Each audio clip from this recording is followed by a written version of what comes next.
الحمد لله رب العالمين وبه نستعين ولا أمور الدنيا والدين والصلاة والسلام الأتمان الأكملان على سيد المرسلين نبينا محمد وعلى آله وأصحابه أجمعين أما بعد. Tumshukuru Mwenyezi Mungu kwa neema zake nyingi, na tunaendelea kama kawaida yetu kila siku ya Jumatatu katika kitabu chetu cha Tuhfatul Mawdud bi Ahkamil Mawdud, na alhamdulillah tumekuwa tukizungumza vitu tofauti tofauti. Leo tutaanza mlango mpya, nao ni mlango wa tasmiyatul maulud.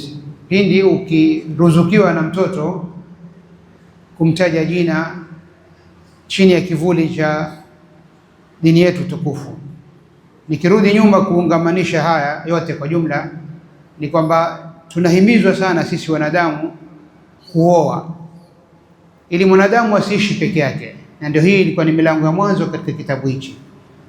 Kisha tunahimizwa sana katika husni ikhtiyari zauja, mke achague mume ambaye kwamba atakuwa na sifa waweze kukamilisha ile risala, na kadhalika ule wapili wake naye achague wapili wake. Ndio ikaja tazawwajul walud alwadud fa inni mukathirun bikum au fa inni, mpaka riwaya tofauti tofauti.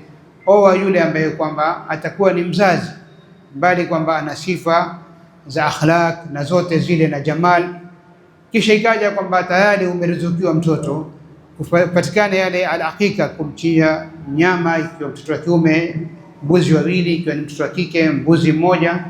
Sasa leo tunaingia katika tasmiyatul maulud. Tayari ushapata mtoto, na hii neema kubwa kutoka kwa Mwenyezi Mungu Subhanahu wa Ta'ala, kumchagulia mtoto jina. Dini yetu tukufu inazingatia jambo hili sana. Angalia mwandishi wa kitabu anasema, tasmiyatul maulud fi al-islam mas'uliyya wa haqqun shar'i lil-ab. Baba ambaye kwamba ndiye mzazi wa yule mtoto ndiye mwenye kumchagulia jina. Baina mama na baba, baina babu na nyanya, ambaye kwamba anapawa haki moja kwa moja ni baba. Baba akimwachia mkewe, akimwachia babake, akimwachia mkwewe, hiyo ni khiari yake, lakini kulingana na mafunzo matukufu ya dini yetu ni haki ya baba ambaye ndiye mzazi wa yule mtoto, awe yeye ndiye mwenye kumchagulia jina ule mtoto aliyezaliwa. Na yuaddu al-ism anwanan lilmusamma, lile jina ni anwani ya yule mtoto leo duniani na kesho yaumul qiyama. Kwa hivyo ni muhimu sana mzazi amchagulie mwanawe jina zuri, kwa sababu leo duniani na kesho yaumul qiyama lile jina ndio atakaloitwa nalo. Angalia hadithi yatuambia, marawahu Abu Daud bi isnadin hasan an Abi Daud radhiyallahu anhu qala Rasulullah sallallahu alayhi wasallam, innakum tud'auna yawma al-qiyamah bi asma'ikum wa bi asma'i abaikum fa ahsinu asma'akum.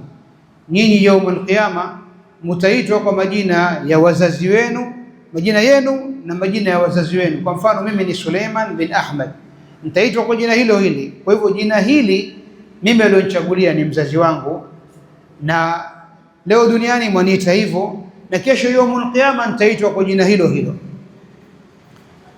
Kisha kadhalika katika mafunzo matukufu, ma hiya ahabbu al-asma ila Allah, kuna majina ambayo kwamba yanapendekeza zaidi kwa Mwenyezi Mungu Subhanahu wa Ta'ala. Angalia dini yetu imetueleza kila kitu, mambo ya kutufaa leo duniani na kesho yaumul qiyama. Hiya al-asma mudhafa ila Allah ka Abdullah wa Abdurrahman, majina ambayo kwamba yatakuwa mudhaf kwa jina la Mwenyezi Mungu. Mfano Abdullah, mja wa Mwenyezi Mungu; Abdurrahman, haya ni ahabul asma ila Allah, majina ambayo kwamba Mwenyezi Mungu ayapenda zaidi. Wewe kama mzazi una khiari umtie mwanao jina lolote, lakini mchagulie jina zuri.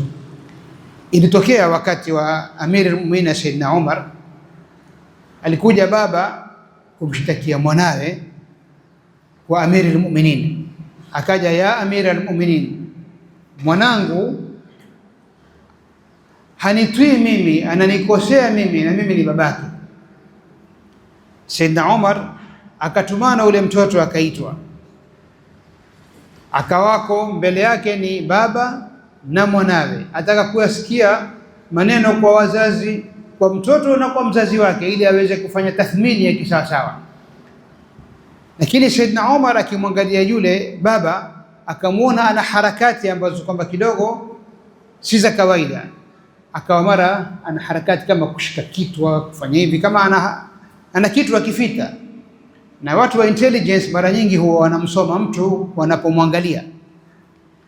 Asa moja kwa moja akahisi huyu baba, ingawa amekuja kushtaki mwanawe na kumshtaki, lakini wacha nimsikize huyu mtoto. Akamwambia ule mtoto, hebu wewe zungumza, ni kwa nini wewe unamuasi haumtii babako kisawasawa? Yule mtoto akamwambia, ya amira almu'minin, akamzingatia kwamba huyu ni amira almu'minin, kiongozi wa umma. Babangu huyu amenikosea mimi. Amekukosea vipi? Alikwenda sokoni akampata mwanamke ambao kwamba ana wazimu kidogo, akamnunua kwa dirhamu 2, na huyo mwanamke akalala naye usiku mmoja, ikawa ndio mimba yangu kuingia na nikazaliwa mimi. Kwa hivyo mamangu alinunuliwa kama mtumwa na alikuwa akili yake haiko sawa. Amirul Mu'minin, leo watu yuajiruni, yani wananikejeli kidogo na kama kunidharau kidogo kwa sababu mamangu hayuko sawa. Kisha babangu huyu akanitagulia mimi jina, anaita mimi Ju'la, na jina hili mimi silipendi, ni jina la kufanana na mnyama. Kisha babangu mimi huyu hakunisomesha mimi hata aya moja katika Qur'ani. Ya amira almu'minin, mimi ndio nilikosa au yeye ndio aliyokosa? Sayyidina Umar bin Khattab akamwambia, baba wewe nenda, umetangulia wewe kumkosea huyu mtoto, umetangulia wewe kumkosea huyu mtoto. Ndio huko katika mwanzo wa kitabu tukaambiwa kuchagua yule ambaye kwamba utamuoa. Mume akitaka kumuoa mke achague, ndio ikaja tunkahu almar'a li arba'a li diniha wa maliha wa nasabiha fadhhar bi dhati dini taribat yadaka. Asa jamali ni sehemu, lakini usiangalie jamali peke yake, huenda ikaondoka. Mali ni sehemu, lakini usiangalie mali, yaweza kuondoka. Lakini shikamana na dini. Yule mwenye dini akikupenda atakupa haki yako na zaidi, na akikutukia hata kudhulumu.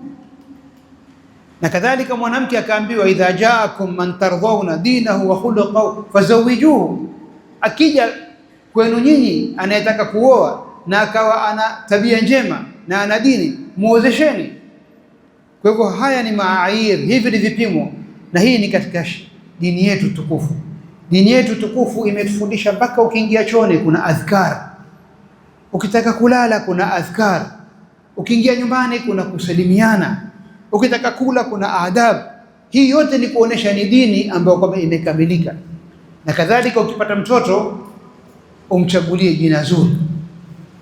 Kisha mpaka tukaambiwa ahabul asma ila Allah ni kama haya ndio yataja. Kadhalika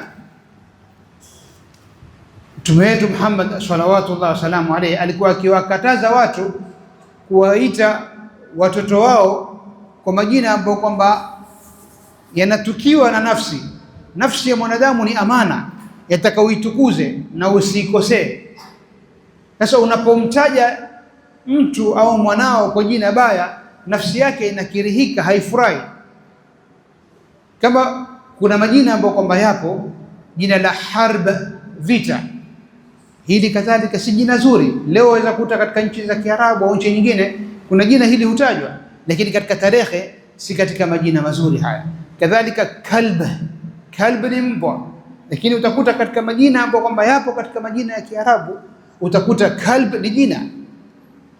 Kadhalika utakuta haya ni nyoka, utakuta mtu amuita nyoka. Kadhalika jamra ni jiwe, utakuta mtu amuita jamra.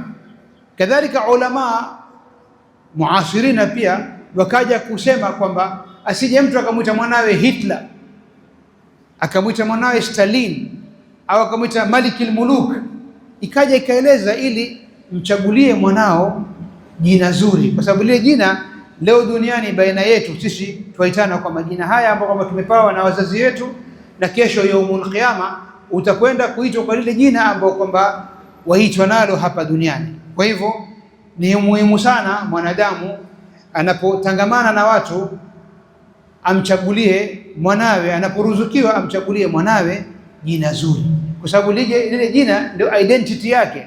Kwa hiyo mchagulie jina ambalo kwamba saa yote akiitwa awe atafurahi kwa jina lile. Tumeona huu mfano mzuri sana kwamba Saidna Umar alipokwenda kushtakiwa alimpa ule mtoto haki, na kadhalika hapa pana faida nyingine. Ukiwa kuna watu wawili wamekuja kushtaki, wasikilize wote wawili. Alimsikiliza baba, akamsikiliza na mtoto, akaona haki iko kwa ule mtoto. Nikimalizia katika kisa kimoja ambacho pia kina umuhimu wake, katika maswahaba watukufu ni Zaid bin Harith.